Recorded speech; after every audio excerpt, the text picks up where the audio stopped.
Hello, my name is Jonathan Bryce Roby. I read the article by Virginia Cole Smith entitled When Your Baby Won't Eat. I believe that Mrs. Cole Smith's intention in writing this article was to inform in a functional way her reader base about feeding tube disorders and other eating disorders that can develop as a result of environmental stimulus, most typically those caused by parents engaging maybe too much in their children's eating behaviors.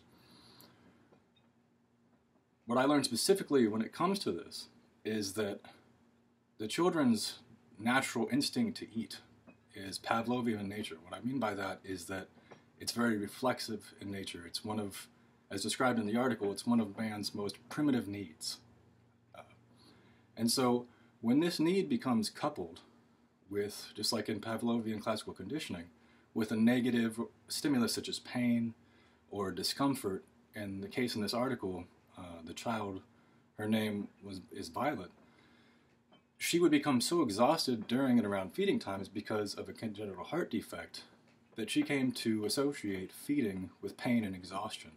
Later, you couple this with the need for her to be fed through a feeding tube, and it caused a complete extinction of her oral developmental stage. She wouldn't gum on toys, she wouldn't eat, obviously, anything through her mouth, and she relied entirely on a feeding tube.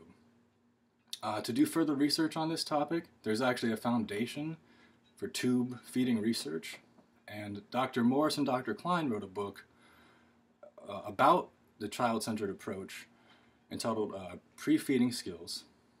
And I would also probably look up, like on Google Scholar, things about the child-centered approach by Dr. Morris and Dr. Klein.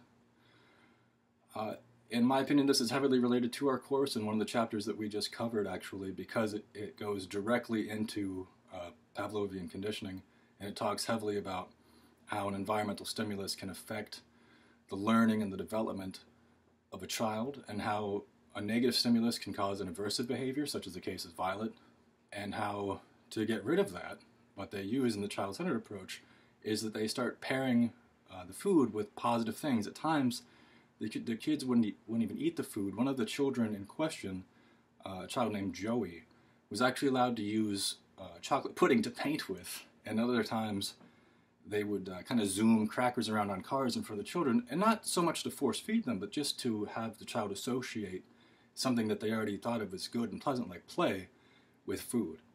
And over time this worked, and the child-centered approach seemed to be, out of the different approaches mentioned, the most effective. And Violet began to eat again, approximately 1 year after all of the things happened and after her second open heart operation. So I hope that our presentation has been helpful to you, and thank you for your time.